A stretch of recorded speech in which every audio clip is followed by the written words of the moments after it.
मैं हूं कमल शर्मा। आज अपनी पहली क्लास है और न्यू चैनल है, सो लाइक एंड सब्सक्राइब जरूर करें।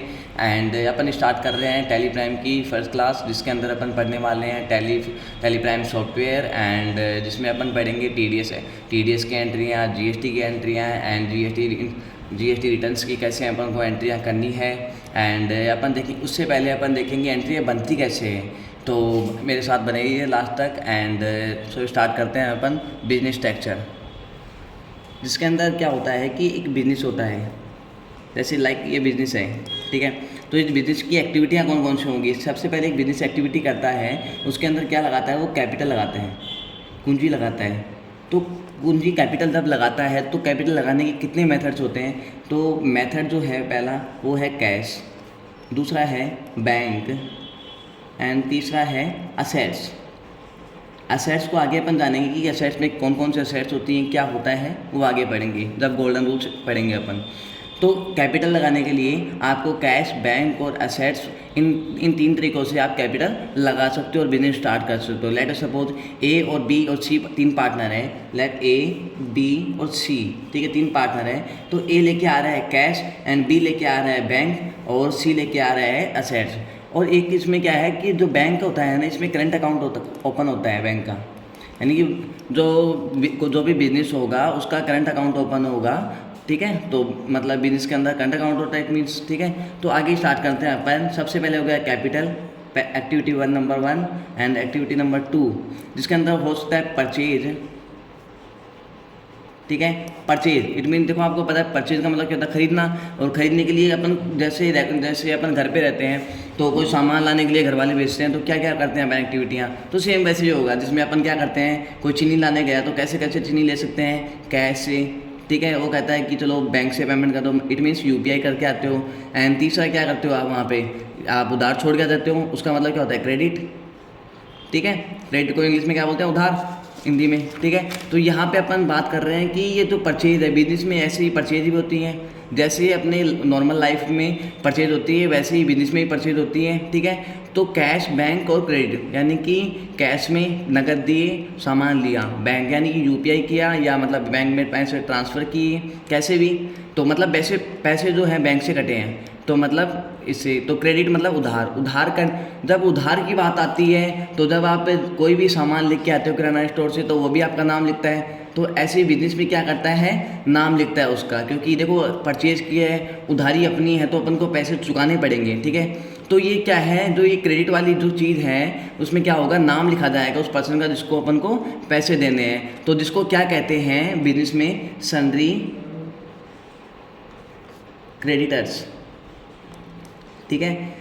सन्ड्री क्रेडिटर्स वो लोग होते हैं जिनको हमको पैसे चुकाने होते हैं, जिनसे हमने कुछ उधार में सामान खरीदा है या कोई सर्विस ली है, वो सन्ड्री क्रेडिटर्स होते हैं, ठीक है। तो इतना समझ में आया होगा। इसके आगे बढ़ते हैं अपन। जो क्रेडिटर जो होता है ना, वो एक लायबिलिटी होती है, करंट लायबिलिटी होती है, ठीक है। करंट लायबिलिटी मीन्स क्या होता है, करंट लायबिलिटी का मतलब होता है जो हमको 1 साल के अंदर चुकाना हो। तो इन पैसों को हमको 1 साल के अंदर विदिन 1 ईयर हमको पे करना होता है। इसलिए क्या होता है, करंट लायबिलिटी जो होती है, करंट लायबिलिटी के अंदर आता है सन्ड्री क्रेडिटर्स से। और सन्ड्री क्रेडिटर्स का मतलब होता है कि जिनको हमको पैसा देना है, और ये at the time of purchase बनता है, ठीक है। इसके आगे चलते हैं हम। सेल, जैसे कोई भी अपन चीज़ बेचते हैं, ठीक है। बेचते हैं तो देखो नॉर्मल बेचते हैं तो होता क्या है, कैसे कैसे सामान बेच सकते हो, वही कैश, दूसरा वही बैंक से, ठीक है। एंड थर्ड बचता है वो उधार में। अरे जब आप किसी को कोई भी मतलब सामान बेच रहे हो, जैसे मान लो आपकी कपड़ों की दुकान है, आपके मतलब कोई उधार में मतलब शर्ट लेके जाता है, तो आप उधार में देते हो ना, तो वही तो क्रेडिट है, ठीक है। तो जो यहाँ वाला जो क्रेडिट होता है, सेल्स में जो क्रेडिट होता है ना, उसको क्या कहा जाता है, उसको कहा जाता है सन्ड्री डेटर। तो सन्ड्री डेटर क्या होता है, सन्ड्री डेटर इट मीन जिनसे हमको पैसा लेना हो। देखो डेटर मतलब हम मांगते हैं उससे, ठीक है। तो वो चीज़ें हैं। तो यहाँ पे जो सेल्स पे बनता है तो वो होता है सन्ड्री डेटर, जो आपकी होती है करंट असेट्स, ठीक है। तो ये करंट असेट्स क्या होती है, जो 1 साल के अंदर कैश में कन्वर्ट हो जाए। जो 1 साल के अंदर कैश में कन्वर्ट हो जाए, यानी कि जिन चीज़ों को हम 1 साल के अंदर कैश में बदल पाते हैं, जो नगद पैसा होता है उसकी बात हो रही है यहाँ पे, तो उसको हम कैश में कन्वर्ट कर पाते हैं, वो क्या होती है, करंट असेट्स होती है। तो ये भी करंट असेट्स का ही पार्ट है। तो यानी कि क्या हो गया, सेल बेचने के भी 3 तरीके हैं और खरीदने के भी 3 तरीके हैं, ठीक है। तो ये दोनों सिमिलर है, लेकिन यहाँ पे जो उधार है वो अलग है। एक लायबिलिटी वाली है, दूसरी कौन सी है, असेट्स वाली है। तो ये 3 हो गई। एंड फोर्थ एक्टिविटी जो आती है वो आती है पेमेंट। देखो पेमेंट मतलब आपने चाय पी होगी, तो चाय पीते टाइम आपने भी पेमेंट किया होगा चाय पीने के बाद। तो आपने पेमेंट कैसे किया, तो वहाँ पे आपने कैश का यूज किया होगा, आपके जेब में पॉकेट में कैश होगा तो उसका यूज किया होगा।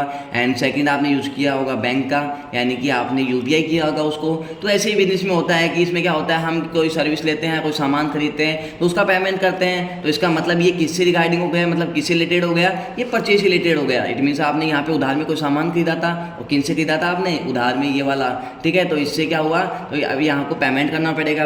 जैसे हो सकता है 2 दिन बाद, 3 दिन बाद, 15 दिन बाद। तो देखो अलग अलग पॉलिसियाँ होती है कंपनी की या किसी दुकानदार की या किसी की भी, कई इंटरेस्ट चार्ज करते हैं वहाँ पे, आगे अपन कवर करेंगे उन चीज़ों को भी। तो यहाँ पेमेंट करने के मोड कितने हैं, कैश और बैंक। लेकिन पेमेंट के अंदर कैश और बैंक का दोनों का रहना नेसेसरी है, इंपॉर्टेंट है, ठीक है। तो दोनों का ही रहना इंपॉर्टेंट है, ठीक है। आगे बढ़ते हैं।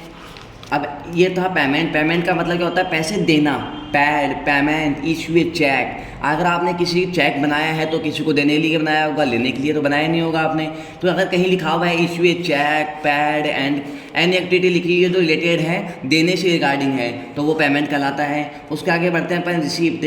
तो रिसिप्ट क्या होता है, रिसिप्ट मतलब प्राप्ति। अरे आपने जब कोई भी आप कोर्स करते हो या कहीं भी आप कुछ करते सामान खरीदते हो तो वो आपको रसीद देता है उस चीज़ की, आप बोलते हो मेरे को रसीद दीजिए, तो रसीद दे रहे हो। तो रसीद का मतलब क्या हो गया, तो उसका मतलब क्या होता है, रिसिप्ट मतलब उस ओनर के लिए क्या हो गया, रिसिप्ट हो गई, रिसिप्ट कहलाई। जैसे कैश और बैंक होता है, तब अगर मान लो कोई कोचिंग इंस्टीट्यूट में, आप किसी भी कोचिंग इंस्टीट्यूट में आप पढ़ रहे हो, तो वहाँ पे आपको फीस दी जाती है, तो आप बोलते हो रसीद दे दो, तो वो कैश और मतलब बैंक से आपने उसको मतलब पेमेंट प्राप्त होता है। आप जब उसको पैसे देते हो तो वो कैश और बैंक की मोड में देते हो आप, ठीक है। ये मोड्स हो गए। तो अपन ने आ जाना कि बिजनेस के अंदर कौन कौन सी एक्टिविटियाँ की जाती हैं और कैसे उसको परफॉर्म किया जाता है। तो अगले वाले अपन वीडियोज में जानेंगे कि इसको आगे कैसे मतलब दिखाया जाता है, PNL एंड बैलेंस इसके बारे में, और बातें और भी काफ़ी चीज़ बातें करेंगे। आज अपन ने पढ़ा है एक्टिविटी ऑफ बिजनेस। अपना जो टॉपिक था वो क्या था, एक्टिविटी ऑफ बिजनेस। और अगर आपको वीडियो पसंद आई हो तो लाइक एंड सब्सक्राइब जरूर करें। एंड मेरे साथ आगे तक बने रहिए, हम कुछ और इंटरेस्टिंग चीज़ें सीखने वाले हैं आगे, क्योंकि काफ़ी कुछ अभी तो स्टार्टिंग पॉइंट है। आज मेरी वीडियो का पहला दिन है। ओके, तो आपको दिवाली की happy Diwali and thank you very much for watching this video.